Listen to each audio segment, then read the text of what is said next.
पढ़ते ना, उनको शुमार किया जा रहा था। मौलवी मौलाना हमारे यहाँ बहुत है, तो वैसे भी तो सुनते होते हैं टोकरी के टोकरी ना। इसकी जितनी नहीं, हिंदुस्तान की जो इलेक्ट्री वाली रेट आई है, यानी अनपढ़े लिखे की जो रेट आई है मुसलमान के लिए, वो स्कूल वाली पढ़ाई के बारे में बोल रहे हैं। हम लोग सोचते भैया हम लोग तो नमाजी लोग, हम लोग तो रोजादार, तो खुदा पे भरोसा करते, हमें क्या, हम मरेंगे सब कुछ खत्म, अच्छे से रहना, मरना खत्म हो गया। अरे ऐसा कैसे ना कहा, आपके हाथ में जो मोबाइल है, यूट्यूब पे थोड़ा जाओ और एक वीडियो शेयर करो, उसके अंदर जो वीडियो शेयर करोगे चाहोगे कि एक देखो, मगर नहीं उससे रिलेटेड कई वीडियो आएंगी। फेसबुक के अंदर जाओ, आपने मेटा से कनेक्ट हुआ तो व्हाट्सएप में अपने बीवी को बोला था मुझे सलवार पसंद है और तुम्हें भी ये सलवार पसंद होनी चाहिए, फेसबुक में उसका ऐड आ रहा है। ट्विटर के अंदर जाओ तो आपको एक्स पर उसका ऐड दिखा रहा है। यूट्यूब में क्या सर्च किए थे उससे रिलेटेड फेसबुक चल रहा है। तो खुदा की कसम जरा सोचो, तो फेसबुक में चाहता है अपनी मर्जी से आना, फेसबुक की मर्जी से होता है। बच्चा यूट्यूब में एक वीडियो देखने जाता है, 1000 वीडियो देखना पड़ता है, बहुत सारी चीजें उससे रिलेटेड मिलती है, तो वो देखता है। तो जरा सोचो, यूट्यूब में ले जाने वाला कौन हो, जो आने के लिए रोक रहा है वो कौन है? अरे कोई ऐसा वैसा नहीं, बल्कि हमारे मौलाना है अल्लाह जमी। इतना बड़ा एल्गोरिदम जो कंप्यूटर के अंदर भी है, इंटरनेट के अंदर, गूगल सर्च इंजन के अंदर जो एल्गोरिदम है, कुछ पूछ रहे हो तो फट से जवाब आ जाता है, लगता है वहां पे मेरा जवाब ही का इंतजार में था। अबे ये एल्गोरिदम जो गूगल के अंदर है, जो फेसबुक के अंदर है, व्हाट्सएप के अंदर है, इसने बनाया, खुदा की कसम एक मुसलमान ने बनाया। तो जरा सोचो, कोई पढ़ा लिखा लोग, कोई जाहिल लोग इतना बड़ा काम कर देगा जो आखिर वक्त तक इंतहा, यहाँ तक के जब हमारी विनाश होगी उस वक्त तक भी एल्गोरिदम रहेगा। ऐसी चीज बना के चला गया। और वो जो कैमरा से कहते भैया सेल्फी लो सेल्फी, ये कैमरा कहां से आया? मुसलमान ही नहीं जाते मतलब के आपको नहीं बताए। अरे मुसलमान का मतलब क्या हुआ? नमाजी, रोजादार, हज, ज़कात। अगर तुम इतना कर लो तो तुम्हारे अंदर अल्लाह कहता है अगर कोई अपने इल्म के मुताबिक अगर अमल कर ले, मौला कहता है मैं उसे कश्फ का आलिम बना दूंगा। क्या जरा बोले? कश्फ का आलिम बना दूंगा। जो वो नहीं जानता है मैं उसको जनवा दूंगा। हर चीज पढ़ लिख के नहीं होता, वरना कोई चांद और सितारों के बारे में नहीं कह देगा। तुम्हारे जो कह रहे हो, तुम्हारी जो ज्ञान है, तुम्हारा जो इल्म है, तुम्हारी जो तालीम है, उसमें तो हमको अब भी डाउट है, कल भी डाउट था, अब भी डाउट है और डाउट रहेगा। बट अगर मुसलमान ने कह दिया, अगर किसी आलिम ने कह दिया, अगर किसी नमाजी ने कह दिया, अगर किसी दाढ़ी वाली ने कह दिया, किसी टोपी वाले ने कह दिया, तो खुदा की कसम नहीं, बल्कि हमारे बुजुर्गों ने कहा था अरे कल साहिल दरिया पे तू ढूंढ रहा था, कल साहिल दरिया ने मुझसे कहा तू ढूंढ रहा है सिरे अफगान का दरिया। मैं आपको बताना चाहता हूँ हम कौन है, हमारी हैसियत क्या है, जरा सोचे और फिर याद करना मुसलमानों।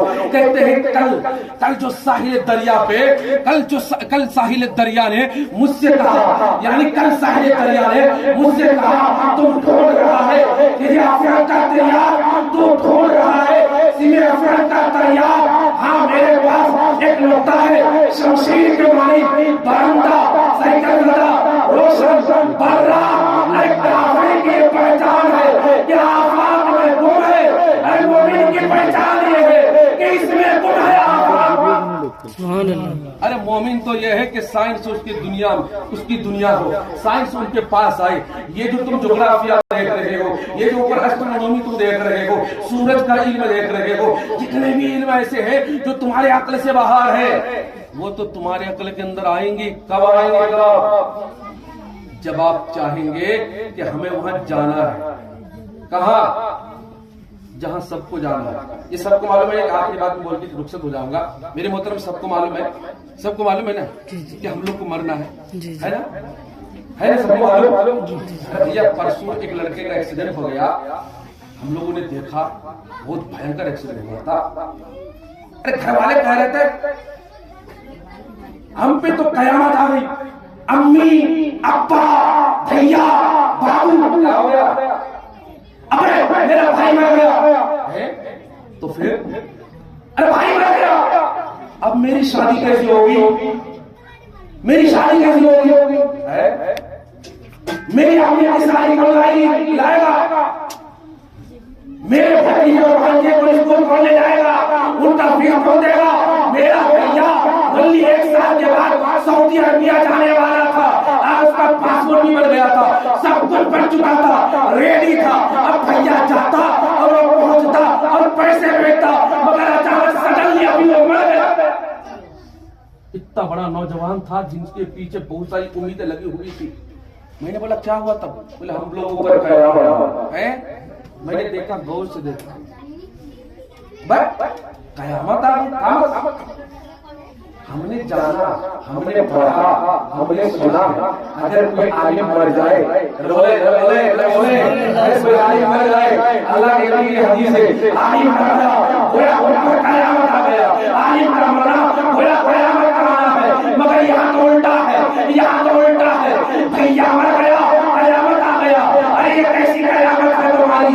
हमारे नबी ने तो कहा था आलिम मर गया तो समझो कयामत आ गया, और जहाँ आलिम नहीं वहाँ रहना हराम है। मेरे मोहतरम, मैंने कहा ऐ लोगों, ऐ बुजुर्गी और ऐ घर वाले, सुनो, तुम जो कह रहे हो हम पर कयामत आ गई, इनके चेहरे पर तो दाढ़ी भी नहीं, अरे सर पे कभी टोपी भी नहीं रहती थी। तो बता, ये आदमी जिसके बारे में कहते हो हम पर कयामत आ गई, मैं दावे के साथ कहता हूँ मरने के बाद तुम लोग जब उसे मैशर में चल रहोगे, कयामत फिर तुम लोगों पर आएगी। सुभान अल्लाह। कयामत तो दोबारा तुम लोगों पर आएगी। तुमने भैया को बगैर दाढ़ी का मार दिए है, तुम्हारा बब्बू जो गया बगैर दाढ़ी का चल गया। और याद रखना, ससुरा के जो बाइक है ना, ये बाइक लेके बहुत सारे लोग चलते हैं, वो जल्दी अल्लाह को प्यारा हो जाता है। मगर याद रखना, मरना जल्दी है कि नहीं है ना? अरे जल्दी है, मरना जल्दी है, मगर ऐसा नाजुक वक्त हो गया, खुदा की कसम, ऐसी ऐसी मेडिसिन, ऐसी ऐसी चीजें, ऐसी ऐसे आपके पास जो पदार्थ है, जो मटेरियल है, क्या पता किसके अंदर कौन सा है, कौन सी चीज और कौन सा केमिकल मिला दिया होगा, जो आप खाएंगे और पता भी नहीं चलेगा।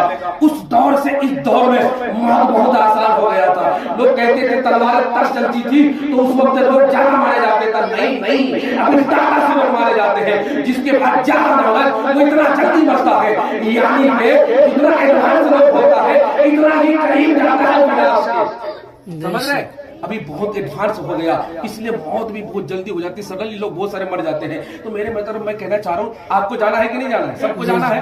तो जरा सोचिए, हम लोग मुसलमान हैं, हमको जाना है, तो कभी सोचा ये चेहरे पे दाढ़ी है, अगर हम बगैर दाढ़ी के चला गए तो क्या होगा? अगर बगैर टोपी वाले बन के गए चले गए तो क्या होगा? अगर मौलवी न बन के चले गए तो क्या होगा? नमाज न पढ़ के चले गए तो क्या होगा? अगर रोजा न करके चले गए तो क्या होगा? पता है क्या होगा? पता है क्या होगा? तो जो जाएगा उसको मालूम। अभी तो हम जब जाएंगे देखते हैं ये ना। अरे भैया देखो, कुरान और हदीस को 1 मिनट के लिए अभी हम लोग थोड़ा है अपने से दूर करते हैं। 1 मिनट के लिए मैं आपको बता रहा हूँ, ये कुरान हदीस की वजह से आप बोलते हैं कि कब्र में जो होगा देखा जाएगा, मेरा अब्दुल्ला तो नहीं जाएगा, मेरे साथ जो होगा देखा जाएगा। तो आओ, मैं लॉजिकली आपको बता रहा हूँ, आओ एक बार आओ, मैं आपको बता रहा हूँ। आपने नास्तिक का नाम सुना है और